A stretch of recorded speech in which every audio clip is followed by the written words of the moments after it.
നമസ്കാരം. ഇൻഫർമേഷൻ മീഡിയയുടെ പുതിയൊരു വീഡിയോസിലേക്ക് എല്ലാ കൂട്ടുകാർക്കും ഒരിക്കൽ കൂടി സ്വാഗതം. മാസം 2000 രൂപ പെൻഷൻ ലഭിക്കുന്ന ആളുകൾക്ക് പെൻഷൻ വിതരണത്തിൽ അടിമുടി മാറ്റങ്ങൾ വരികയാണ്. അതുപോലെ തന്നെ മുഖ്യമന്ത്രിയുടെ 1000 രൂപയുടെ സ്ത്രീ സുരക്ഷാ പെൻഷനുമായി ബന്ധപ്പെട്ട കാര്യങ്ങൾ എന്നിവയുമായി ബന്ധപ്പെട്ട കാര്യങ്ങളെക്കുറിച്ചുമെല്ലാം വളരെ വിശദമായി നോക്കാം.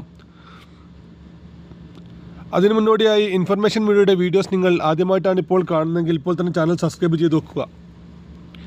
നമ്മുടെ ഈ ചാനൽ ഒരു തരത്തിലുള്ള മതപരമായ കാര്യങ്ങൾ, രാഷ്ട്രീയപരമായ കാര്യങ്ങൾ ഒന്നും വരുന്നതല്ല. ഗവൺമെൻറ്റിൽ നിന്ന് ലഭിക്കുന്ന സേവനങ്ങൾ, ആനുകൂല്യങ്ങൾ, അറിയിപ്പുകൾ എന്നിവയെക്കുറിച്ച് മാത്രമായിരിക്കും വീഡിയോസുകൾ വരുന്നത്. ശ്രദ്ധിക്കുക, ഗവൺമെൻറ് സേവനങ്ങളും അറിയിപ്പുകളും എപ്പോൾ വേണമെങ്കിലും പുതിയ മാറ്റങ്ങൾ വരാം. നിങ്ങൾക്ക് ഏറ്റവും പുതിയ അറിയിപ്പുകൾ ലഭിക്കാൻ ഇപ്പോൾ തന്നെ ചാനൽ സബ്സ്ക്രൈബ് ചെയ്ത് തൊട്ടടുത്തുള്ള ബെല്ലൈക്കൺ കൂടി ക്ലിക്ക് ചെയ്യുക. ഫേസ്ബുക്കിൽ വീഡിയോ കാണുന്ന ആളുകൾ ചാനലൊന്ന് ഫോളോ ചെയ്ത് ലൈക്ക് ചെയ്ത് മറ്റ് കൂട്ടുകാരിലേക്ക് ഷെയർ ചെയ്ത് കൊടുക്കുകയും ചെയ്യുക. ആദ്യം നമ്മൾ നോക്കാൻ പോകുന്നത് പെൻഷൻ വിതരണത്തിൽ വരുന്ന അടിമുടി മാറ്റങ്ങളെക്കുറിച്ചാണ്. മാസം 2000 രൂപ പെൻഷൻ ലഭിക്കുന്ന ആളുകൾക്ക് 2 രൂപത്തിലാണ് ഇതുവരെ പണം അക്കൗണ്ടിലും കൈകളിലും എത്തിയിരുന്നത്. കുറച്ച് ആളുകൾക്ക് നമ്മുടെ ഫെഡറൽ ബാങ്ക് അതുപോലെ തന്നെ നാഷണലൈസ്ഡ് ബാങ്കുകളിൽ അക്കൗണ്ടിലേക്കാണ് പണം എത്തിയിരുന്നത്.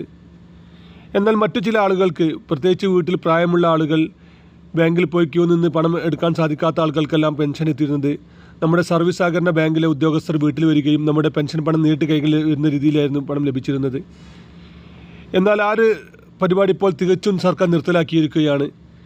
ഇനി ഓഗസ്റ്റ് മാസത്തിലെ പെൻഷൻ വിതരണം നമ്മുടെ നേരിട്ട് കൈകളിൽ എത്തുകയില്ല. അത് അക്കൗണ്ടിലേക്ക് മാത്രമായിരിക്കും വരിക. സർവീസ് സഹകരണ ബാങ്കുകൾ ഇതിൽ നിന്നും പൂർണ്ണമായി സർക്കാർ ഒഴിവാക്കുകയാണ്. അതിൻ്റെ ഉത്തരവ് ഇന്ന് വൈകുന്നേരത്തോടു കൂടി തന്നെ ഇപ്പോൾ വന്നിട്ടുണ്ട്. 1-2 കാരണങ്ങൾ കൊണ്ടാണ് സർക്കാർ ഇവരെ സർവീസ് സഹകരണ ബാങ്കുകൾ ഇതിൽ നിന്നും ഒഴിവാക്കിയെന്നാണ് ഇപ്പോൾ സർക്കാർ വൃത്തങ്ങൾ സൂചിപ്പിക്കുന്നത്.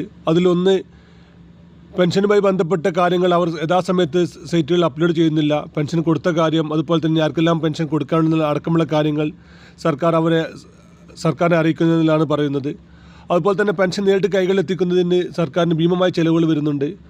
ഓരോ വ്യക്തിയുടെയും പണം നേരിട്ട് കൈകളിലെത്തുന്നതിന് 30 രൂപയാണ് സർക്കാർ അവർക്ക് നൽകുന്നത്. ഈ 2 കാരണങ്ങൾ കൊണ്ടാണ് സർക്കാർ അവരെ ഒഴിവാക്കിയതാണ് ഇപ്പോൾ സർക്കാർ പറയുന്നത്. ഇപ്പോൾ പെൻഷൻ കൈകളിലെത്തുന്ന ആളുകൾ ഇനി എങ്ങനെയാണ് അക്കൗണ്ട് നമ്പർ കൊടുക്കുക എന്നതടക്കമുള്ള കാര്യങ്ങൾ വരും ദിവസങ്ങൾ തന്നെ സർക്കാർ അറിയിക്കും. അവർ അതനുസരിച്ച് ബാങ്കിൽ അക്കൗണ്ട് ഓപ്പൺ ആക്കുകയും ഈ അക്കൗണ്ട് നമ്പർ അവിടെ നമ്മുടെ വെബ്സൈറ്റിൽ അപ്ലോഡ് ചെയ്ത് കഴിഞ്ഞാൽ മാത്രമായിരിക്കും പെൻഷൻ അവർക്ക് ലഭിക്കുകയുള്ളൂ. ഇതുമായി ബന്ധപ്പെട്ട കൂടുതൽ കാര്യങ്ങൾ വരും വീഡിയോസുകളിൽ നിങ്ങൾക്ക് പറയുന്നതാണ്.